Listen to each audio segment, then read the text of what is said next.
Alrighty. We watched the Andor trailer, and this is going to be posted a week later, so that all the other people, I haven't watched anybody's reactions, because I don't give a shit about other people's reactions. I give a shit about our reactions. So, Eric. Right, and we don't want to be influenced by other people's opinions. But yeah. Even subconsciously, I don't have a subconscious. Yeah, you don't have a soul. Thank you. Eric, anyway, what do you think? Still looking forward to it, but not, you know what? I'm going to compare it to the Thunderbolt Super Bowl trailer. Really? Because underwhelming. Yeah.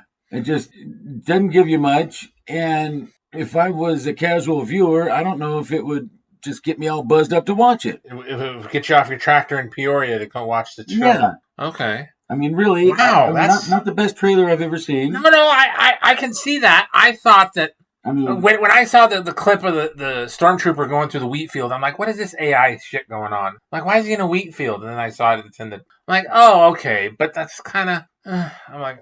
I wouldn't go like that. I wouldn't be desecrated by saying it. I was just comparing it to it. I'm not saying it was as horrible as the Thunderbolts trailer, but you were making the homage. But it was comparable. Comparable.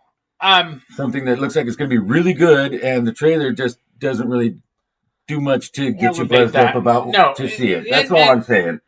I'm still looking forward to it, and I'm still watching because I love Andor. I guess because I like the show so much, and it was really only the only Disney movie that fucking did it for me. Yeah. I was all jazzed up about it. I was excited because I was like, okay, cool. Finally, an official trailer for season 2. Yeah. Yeah. So I was all, I'm ready to rock and roll. So I didn't see it like that. I just saw it as like, oh, okay, we're gonna, and then I delved into it and found out that it's like each episode is each 4 episodes is a year, and it's going to be 12 episodes, and that's the 3 years leading to Rogue One. Right, that's good. So I was like, oh, okay, that's cool. And I was but the one thing is the official, not thumbnail, but the placard or whatever that they show, that was not interesting at all.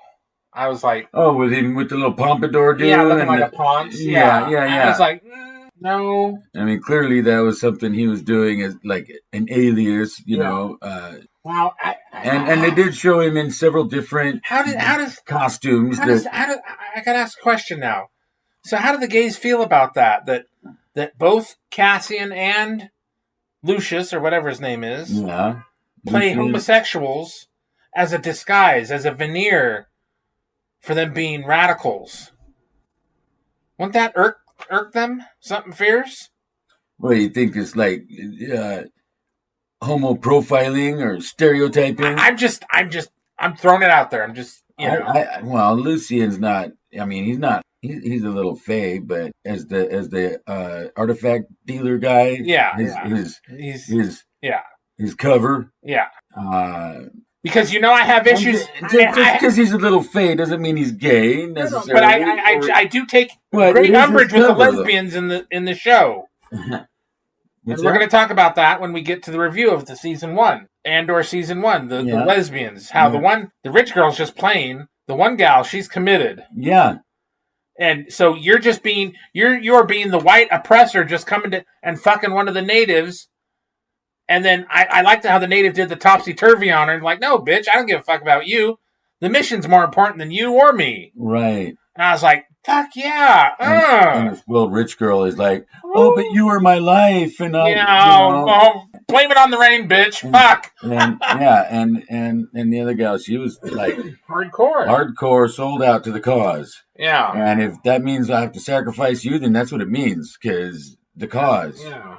So I was like, So I like that. That was really good. I like that because, well done. Yeah, because fucking rich girl, fuck. Yeah, because she was, playing as rebel and lesbian, so just, She was Mon Mothma's cousin, and from Chandrila, which is an affluent world. Everybody on Chandrila's got money. Yeah. I mean, it's one of those. It's like they're just a bunch of rich snobs. Right? Pretty much.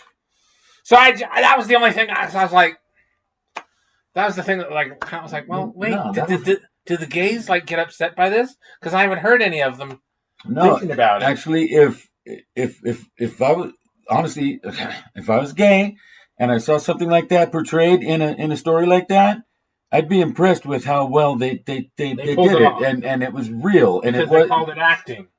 That, and it was well written, and it was their tasteful. Their flawless British accent, yes. Yeah, I mean, but it was tasteful, and it was not like woke messaging necessarily. Yes. It was just a conflict between these two lovers who happen to both be girls.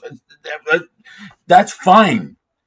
Yeah, I got no issue with that either. No, when they rub your nose in it, and and it's fake anyway. You're just fucking because it's gratuitous shadow play, and derivative. It's not and not real. Yeah, and I don't know if. But I was just asking because I was like, well, yeah, would I be upset if that was because Whatchfigure does kind of act a little too over the top to be gay, and that's just what.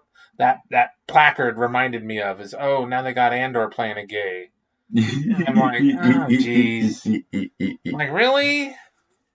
I'm just asking questions. I'm throwing it out there to the audience. I want you to respond in the comments, So just from that one picture of him. Yeah, with the hair and the smirk. And I remember because the other one was as the antique dealer, and that's kind of profiling too.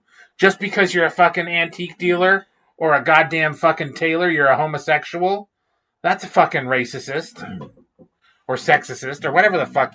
It's one of those ists and phobe things that y'all get all upset about. Well, I got the impression, not so much that he was this old gay dude, but... Really? He was this guy that was putting on this affectation of being this, gay guy. Highfalutin, antique dealing gay person. I'm just saying. But it was his cover, though. That's all right. I don't have a problem.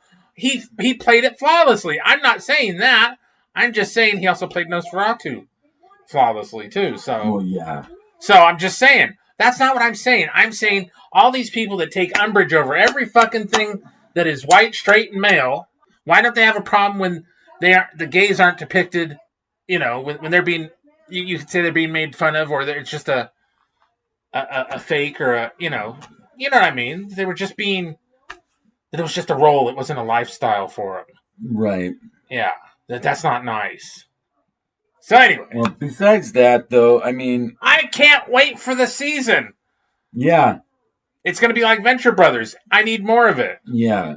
And I'm looking forward to, seeing the rest of Cassian's story, which surprises me because, Cassian was... He was so boring in the movie. A pretty uninteresting character, yeah. In the movie. Like, what are they going to do with the whole series about Cassian Andor? Which I knew, okay, well, they're going to have things going on with the Rebels and the Imperials and the Alliance. But it was actually good. It wasn't really about the Rebels. I mean, it was in the broader, bigger sense. Right. But it was about him and his mother and his fucking robot and his job. Yep. And his hustle. And all the shit that he went through. And his ex-girlfriend that still fucking loves him, and he still loves her. Yep. And it's just, Jesus Christ. Yeah. I'm just saying. And we got it was a great show. That's why I liked it. And we got to see a cool world that wasn't a desert or a forest or a jungle. Right?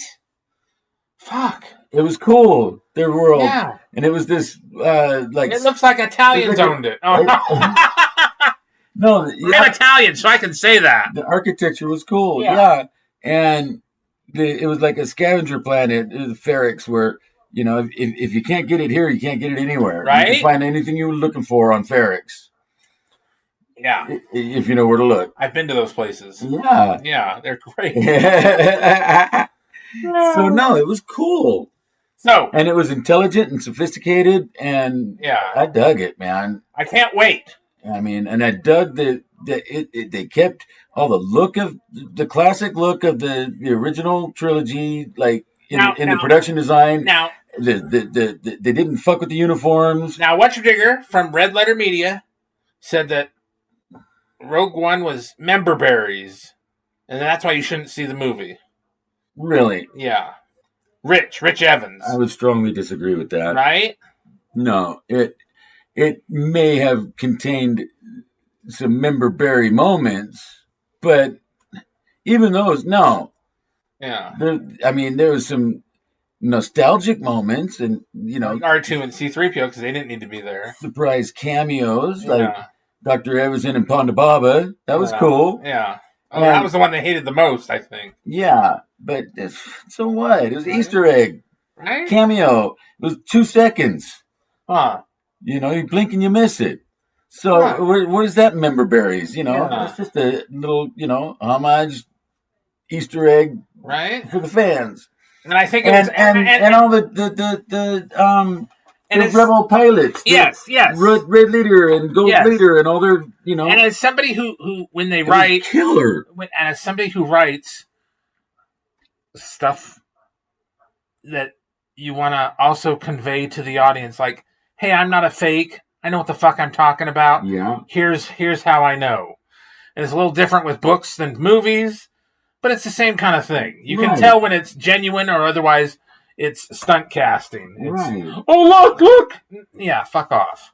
No, and I mean, the ships were all the ships that you're all familiar with. Scarif was fucking awesome.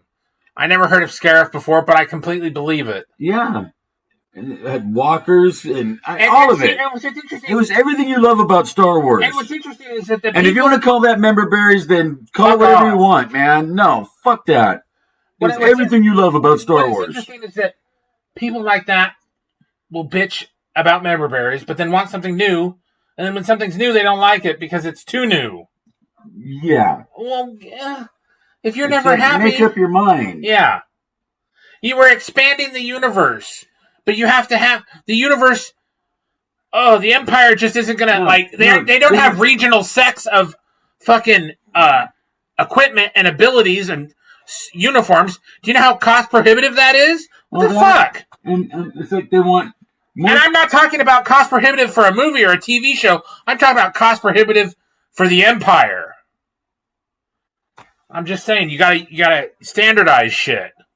So, and the AT-ATs on Scarif were different. So, fuck off. And they had new ships for the Rebels. And new TIE fighters. So, fuck off. I love the show. I love the movie. And season 2 is going to be fucking epic.